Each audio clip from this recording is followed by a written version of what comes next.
Bapak Ibu, saudara yang terkasih dalam Tuhan, selamat hari Minggu, selamat beribadah pada Minggu 19 Juli 2020 dengan tema Jati Diri Anak-anak Allah.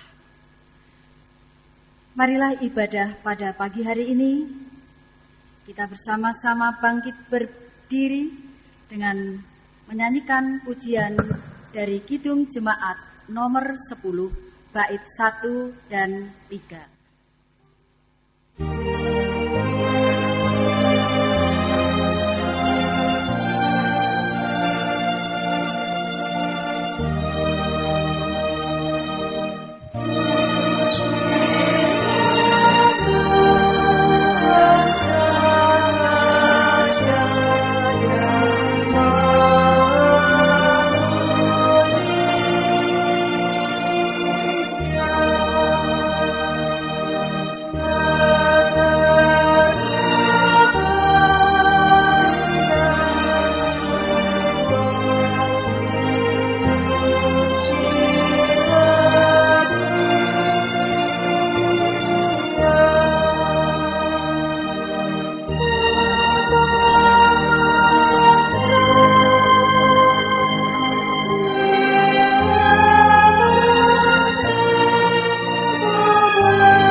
Ibadah Minggu Biasa ke-16 dengan tema Jati Diri Anak-anak Allah, kita khususkan berdasarkan pengakuan di dalam hati kita demikian. Tuhan yang menciptakan langit dan bumi adalah sumber pertolongan kami. Oleh karena itu terimalah salam rasuli. Kasih karunia dan damai sejahtera dari Allah Bapa kita dan Tuhan Yesus Kristus ada pada saudara sekalian. Amin. Dipersilahkan duduk. Mari kita memuliakan nama Tuhan, mengucap syukur dengan menggunakan Kidung Jemaat nomor 10, bait yang ketiga.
Jemaat yang dikasihi oleh Tuhan, tiba saatnya kita diberi waktu untuk melakukan pengakuan dosa.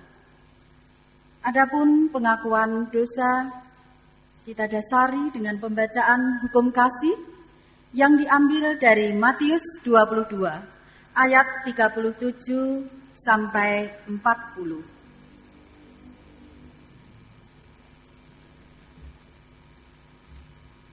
Matius 22 ayat 37 sampai 40. Hukum yang terutama. Jawab Yesus kepadanya, "Kasihilah Tuhan Allahmu dengan segenap hatimu dan dengan segenap jiwamu dan dengan segenap akal budimu. Itulah hukum yang terutama dan hukum yang pertama. Dan hukum yang kedua yang sama dengan itu ialah, kasihilah sesamamu manusia seperti dirimu sendiri. Pada kedua hukum inilah tergantung seluruh hukum Taurat dan kitab para nabi." Kita sambut pengakuan dosa hukum kasih ini dengan nyanyian penyesalan dosa dari pujian dari Kidung Jemaat nomor 33 bait yang pertama.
Setelah kita mengakui dosa-dosa kita, maka perintah anugerah akan kita terima.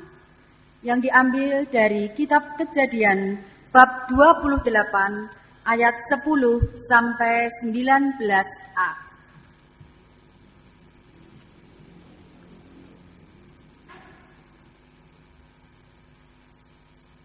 Mimpi Yakub di Betel. Maka Yakub berangkat dari Berseba dan pergi ke Haran. Ia sampai di suatu tempat dan bermalam di situ.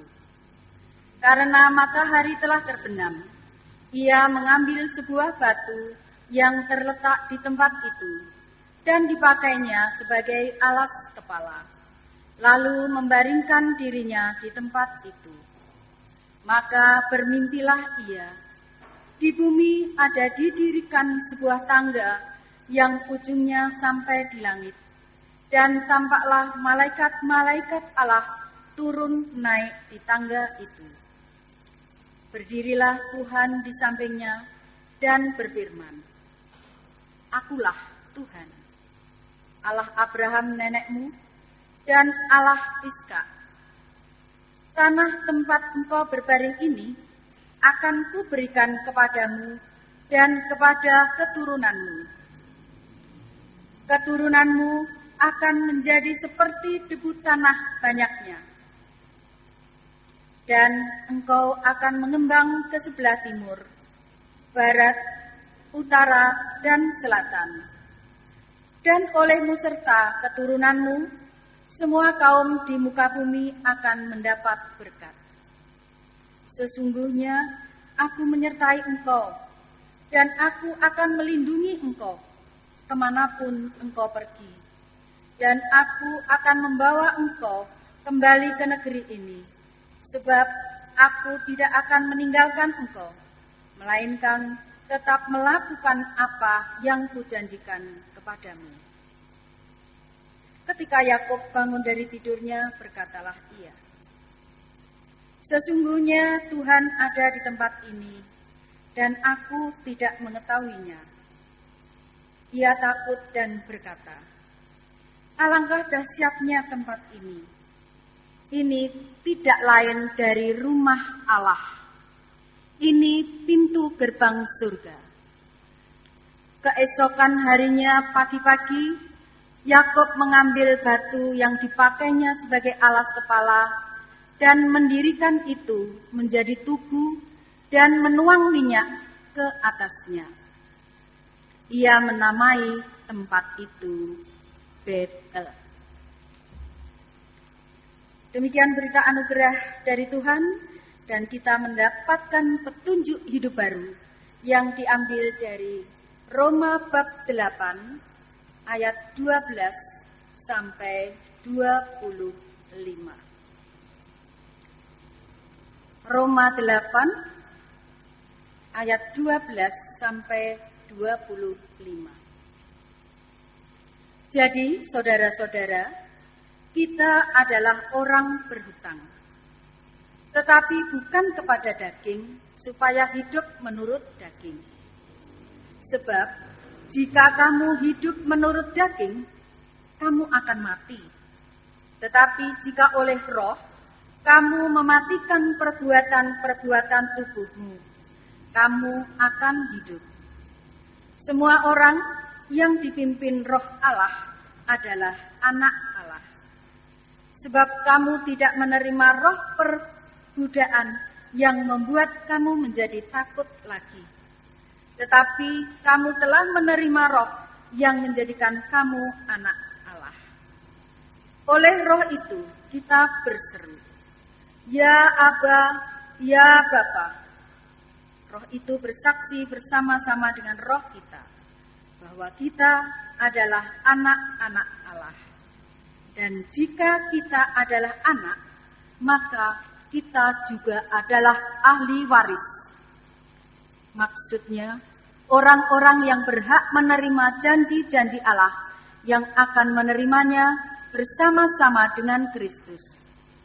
Yaitu, jika kita menderita bersama-sama dengan Dia, supaya kita juga dipermuliakan bersama-sama dengan Dia. Sebab aku yakin bahwa penderitaan zaman sekarang ini tidak dapat dibandingkan dengan kemuliaan yang akan dinyatakan kepada kita. Sebab dengan sangat rindu, seluruh makhluk menantikan saat anak-anak Allah dinyatakan. Karena seluruh makhluk telah ditaklukkan kepada kesia-siaan, bukan oleh kehendaknya sendiri, tetapi oleh kehendak Dia yang telah menaklukkannya. Tetapi dalam pengharapan, karena makhluk itu sendiri juga akan dimerdekakan dari perbudakan kebinasaan dan masuk ke dalam kemerdekaan kemuliaan anak-anak Allah. Sebab kita tahu bahwa sampai sekarang segala makhluk yang sama-sama mengeluh dan sama-sama merasa sakit bersalin. Bukan hanya mereka saja, tetapi kita yang telah menerima karunia sulung roh, kita juga mengeluh dalam hati kita sambil menantikan pengangkatan sebagai anak, yaitu pembebasan tubuh kita. Sebab kita diselamatkan dalam pengharapan, tetapi pengharapan yang dilihat bukan pengharapan lagi. Sebab bagaimana orang masih mengharapkan apa yang dilihatnya? Tetapi jika kita mengharapkan apa yang tidak kita lihat, kita menantikannya dengan tekun. Kita sanggupi berita anugerah dan petunjuk hidup baru dengan nyanyian kesanggupan dari Kidung Jemaat nomor 339 bait pertama.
Kita diberikan kesempatan untuk mempersembahkan kurban syukur kita kepada Tuhan.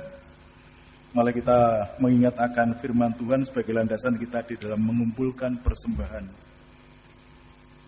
Yang saya ambilkan dari Mazmur pasal 139 ayat 1 sampai 12 dan dilanjutkan ayat yang ke-23 dan 24. Demikian firman Tuhan.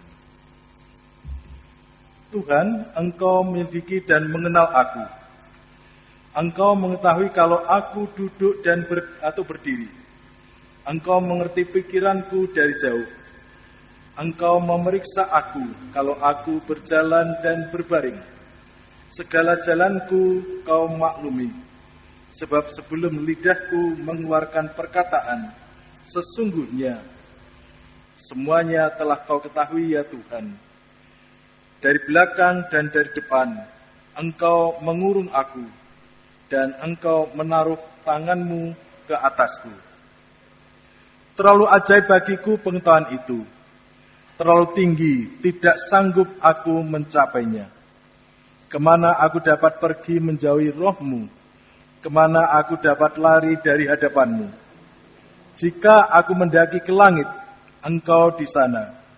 Jika aku menaruh tempat tidurku di dunia orang mati, di situ pun Engkau.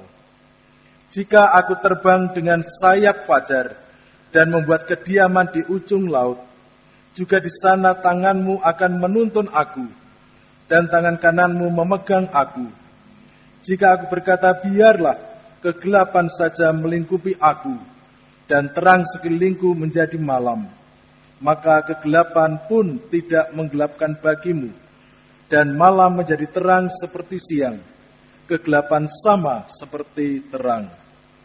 Selidikilah aku ya Allah dan kenalah hatiku.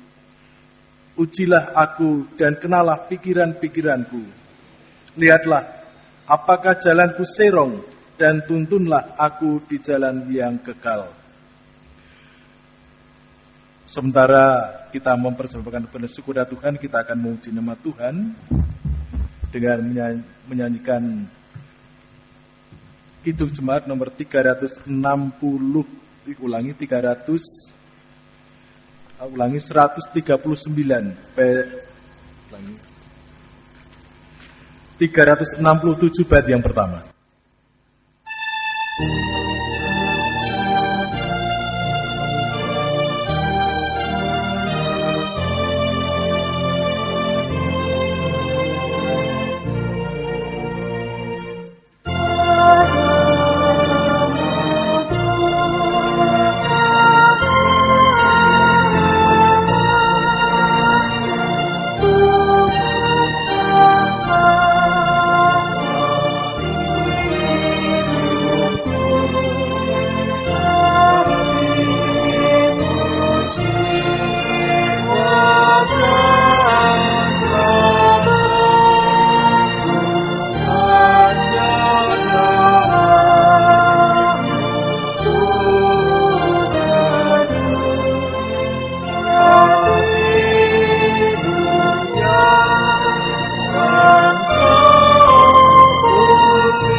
Mari kita berdoa.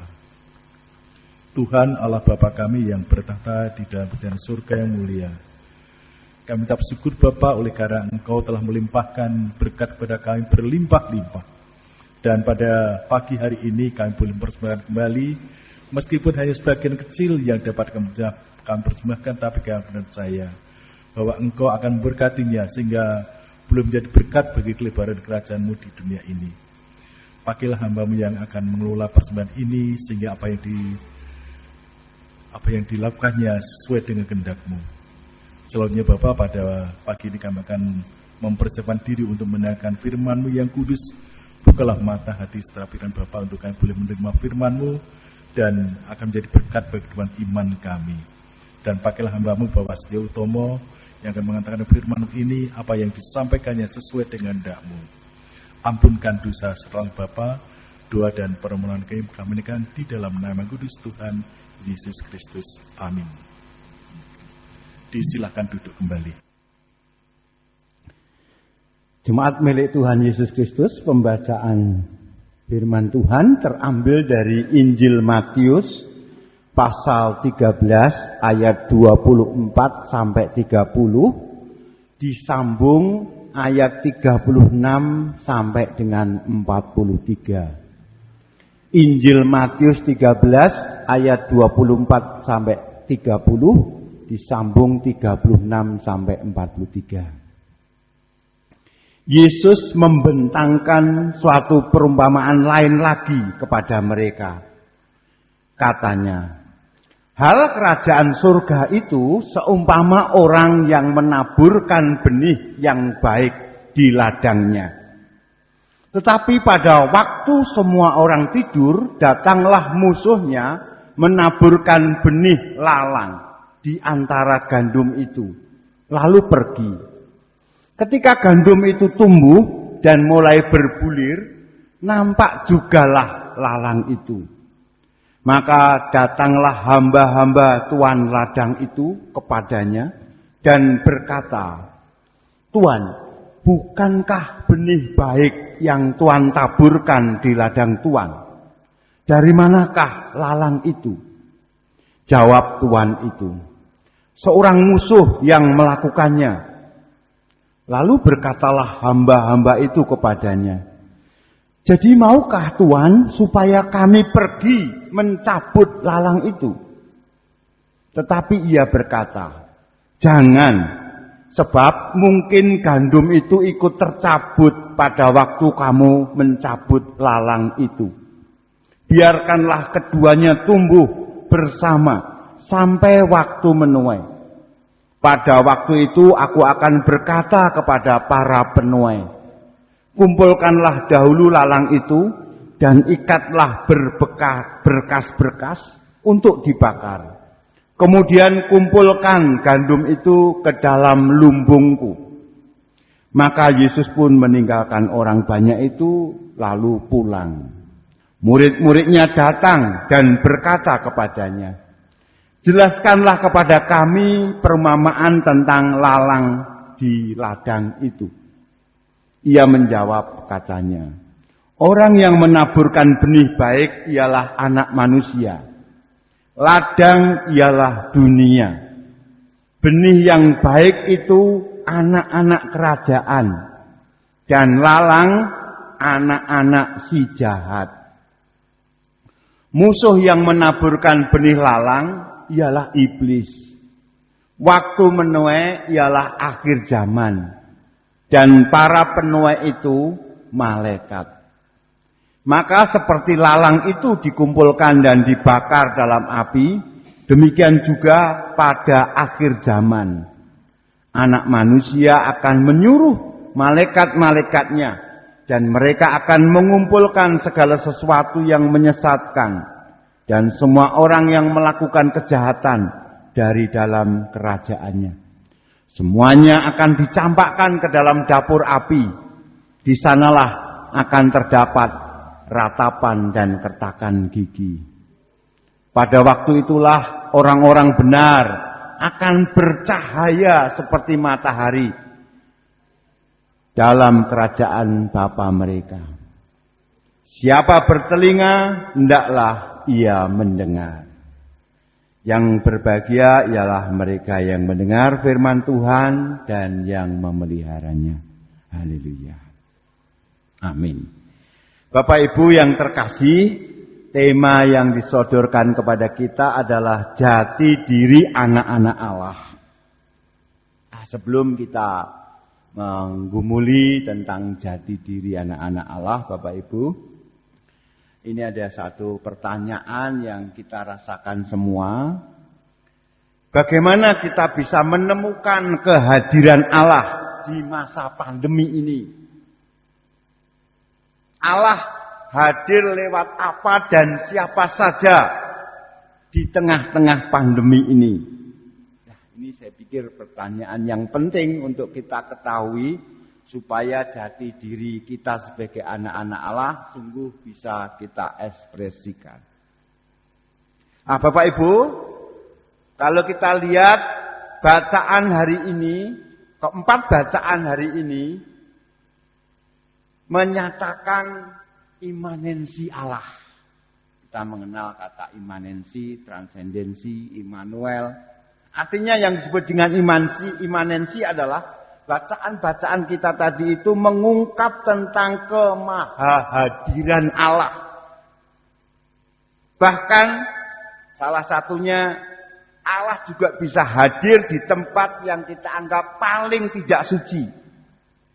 Nah, padahal Bapak Ibu, seringkali kita berpikir secara normal, dunia kita ini berantakan.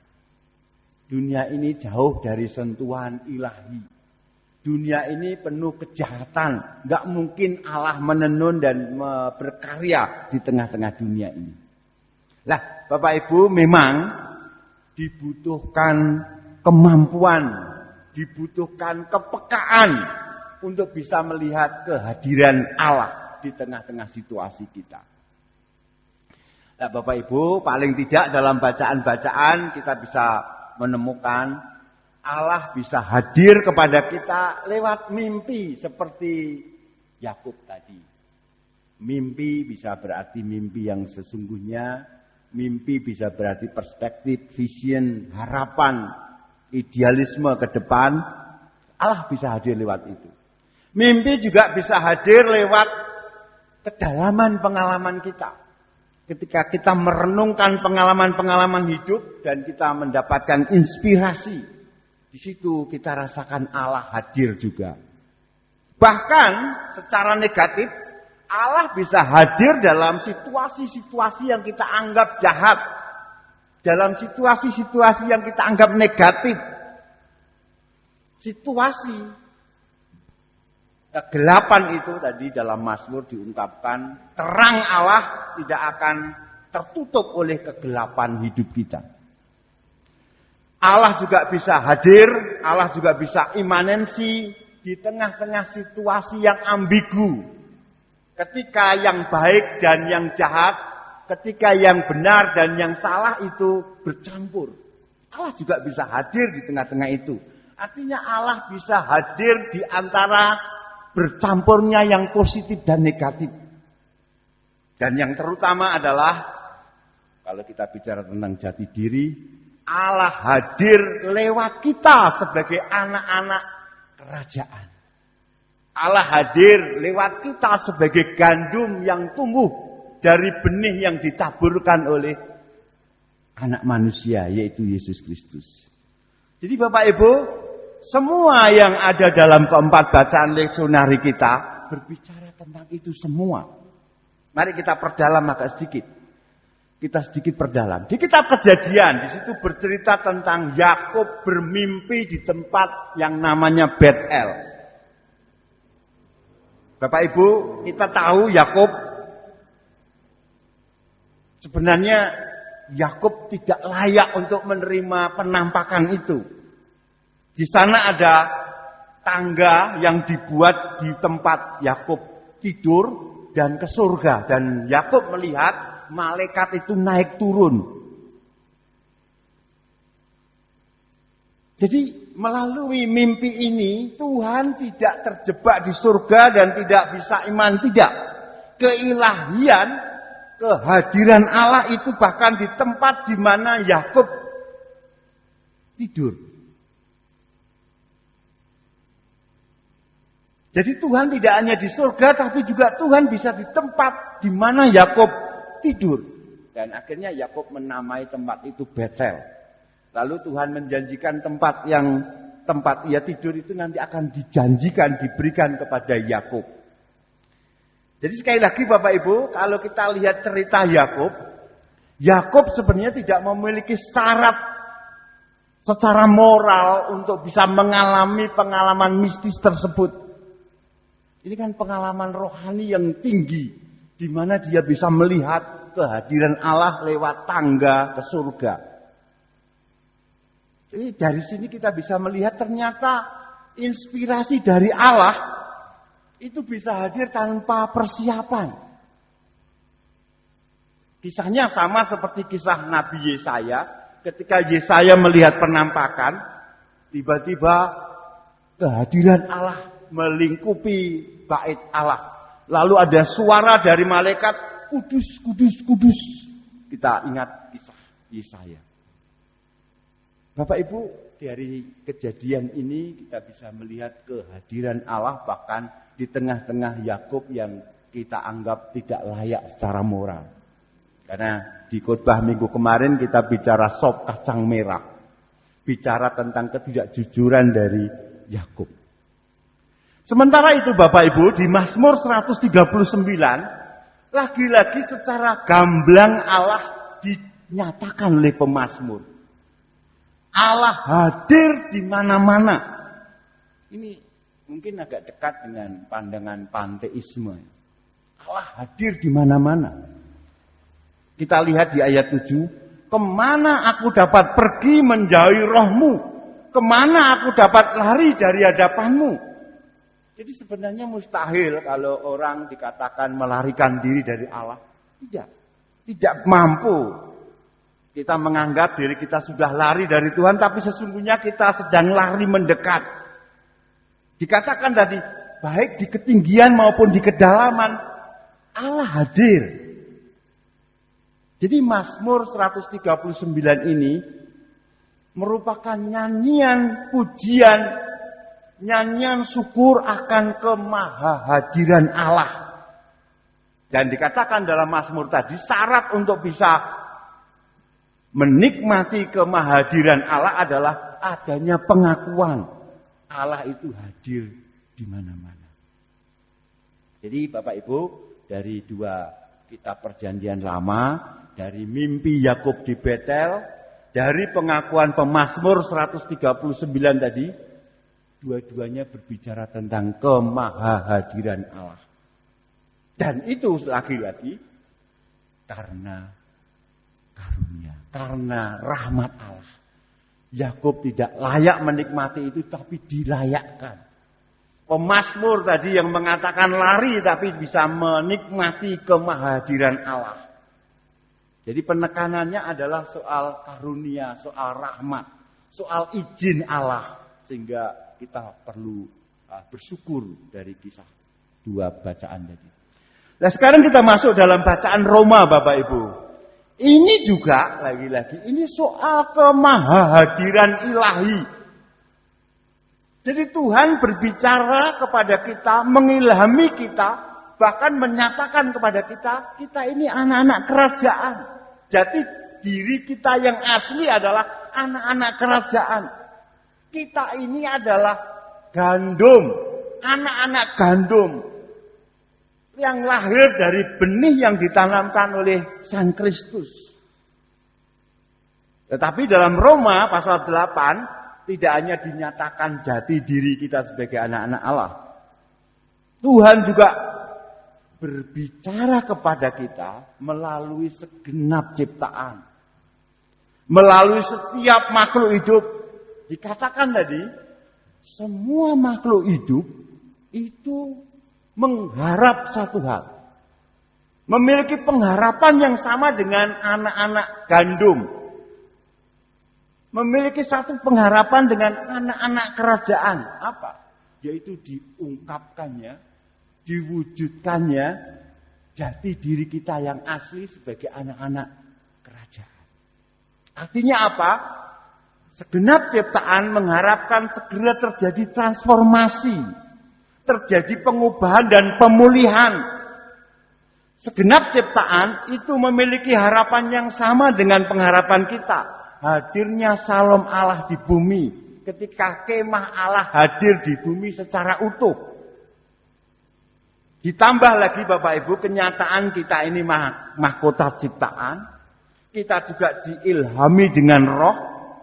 Jadi kita satu sama lain saling bergantung, bekerja sama, bahkan dengan segenap ciptaan untuk mewujudkan damai sejahtera Allah. Jadi Roma 8 ini pada dasarnya menyajikan visi dunia ke depan. Kalau istilah yang sekarang adalah New World Order. Makanya kita mengenal New Normal. Apa? Dunia baru seperti apa?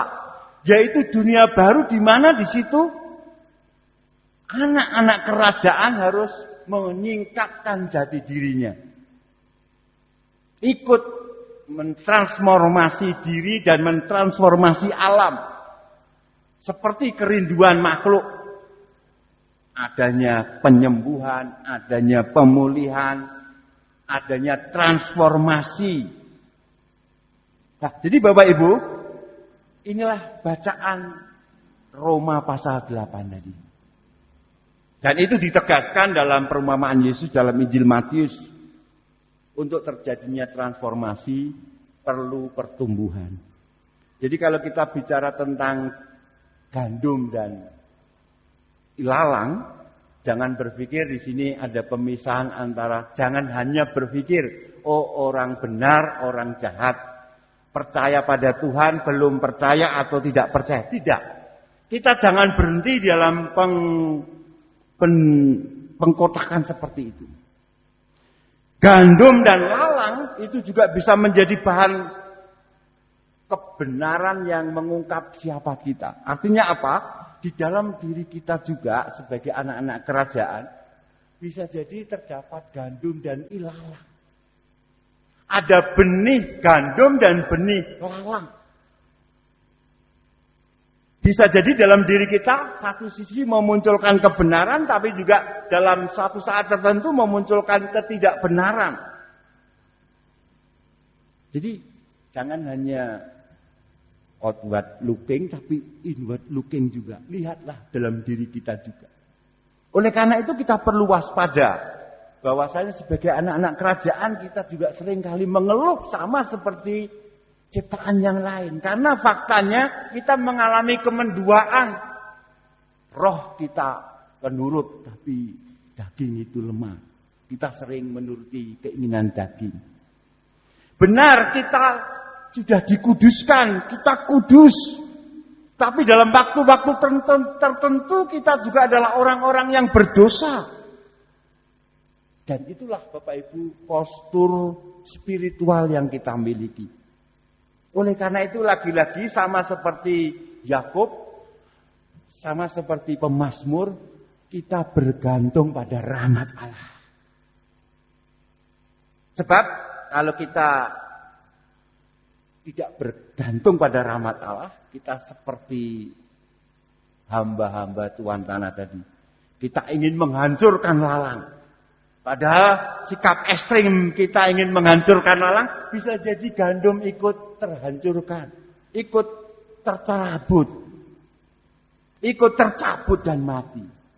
Di sini butuh kesabaran dan kebijaksanaan kita untuk bisa merangkul keseluruhan. Karena dari ilalang kita juga bisa belajar, dari gandum lebih-lebih kita bisa mendatangkan kesejahteraan. Jadi dalam semangat Mazmur 139 tadi, mari kita melihat kegelapan itu ternyata juga memiliki terangnya sendiri. Yang terpenting adalah kita membuka pada transformasi kreatif Allah. Jadi Tuhan juga bekerja pada orang-orang yang ambigu, yang mendua. Tuhan tidak hanya bekerja pada orang yang benar, tapi juga Tuhan sedang bekerja bagi mereka yang menolak Allah. Kita ingat banyak orang-orang yang dulunya menentang Allah, menolak Allah, akhirnya ditangkap oleh Allah. Kisah Saulus misalnya. Yang kita butuhkan adalah kesabaran kita. Kita menunggu datangnya para malaikat penuai yang nanti akan mampu memisahkan mana yang gandum dan mana yang lalang. Sekali lagi Bapak Ibu, Tuhan hadir di setiap tempat. Tuhan hadir juga dalam campuran antara gandum dan lalang. Tuhan hadir di antara bunga dan gulma. Tuhan hadir di malam yang paling gelap maupun di siang yang terang benderang. Kemahahadiran Allah ini luar biasa. kalau kita sadari. Sebab hal itu memberi kita peluang, memberi kita alasan untuk bisa berharap.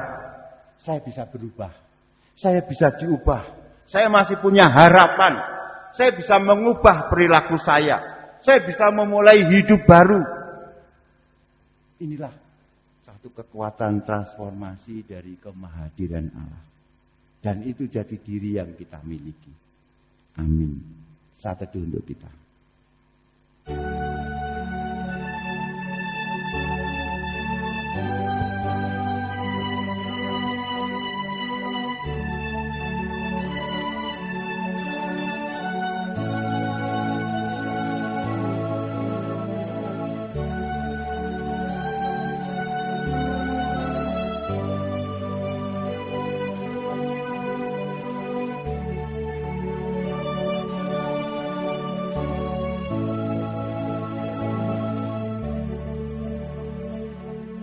Kita berdoa, doa Bapa kami bersama-sama. Bapa kami yang di surga, dikuduskanlah namamu, datanglah kerajaanmu, jadilah kehendak-mu di bumi seperti di surga. Berikanlah kami pada hari ini makanan kami yang secukupnya, dan ampunilah kami akan kesalahan kami, seperti kami juga mengampuni orang yang bersalah kepada kami. Dan janganlah membawa kami ke dalam pencobaan, tapi lepaskanlah kami daripada yang jahat. Karena Engkaulah yang punya kerajaan dan kuasa dan kemuliaan sampai selama-lamanya. Amin. Kita respon firman Tuhan dengan bangkit berdiri. Kita nyanyikan Kidung Jemaat 424. Yesus menginginkan daku.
Bapak sekalian yang terkasih dalam Tuhan Yesus Kristus, mulai bersama-sama memperbarui iman kita dengan kita akan bersama-sama mengucapkan pengakuan iman rasuli. Aku percaya kepada Allah Bapa yang Maha Kuasa, Khalik langit dan bumi, dan kepada Yesus Kristus Anaknya yang tunggal Tuhan kita, yang dikandung daripada Roh Kudus, lahir dari darah Maria, yang menderita di bawah pemerintahan Pontius Pilatus, disalibkan, mati dan dikuburkan, turun dalam kerajaan maut. Pada hari yang ketiga bangkit pula dari antara orang mati, naik ke surga, duduk sebelah kanan Allah Bapa yang Maha Kuasa, dan akan datang dari sana untuk menghakimi orang yang hidup dan yang mati. Aku percaya pada kudus, gereja yang kudus dan persekutuan orang kudus, pengampunan dosa, kebangkitan daging, dan hidup yang kekal. Jemaat yang terkasih, kita semua memiliki jati diri sebagai anak-anak kerajaan. Dan segenap makhluk merindukan jati diri kita itu diungkapkan secara penuh. Maka hendaklah terjadi transformasi di tengah-tengah kehidupan kita, untuk mendukung datangnya kehadiran Allah di bumi ini. Dan terimalah berkat Allah. Kasih karunia Tuhan Yesus Kristus dan kasih Allah dan persekutuan Roh Kudus menyertai saudara sekalian. Amin. Kita akhiri dengan bait yang ketiga, Kidung Jemaat 424.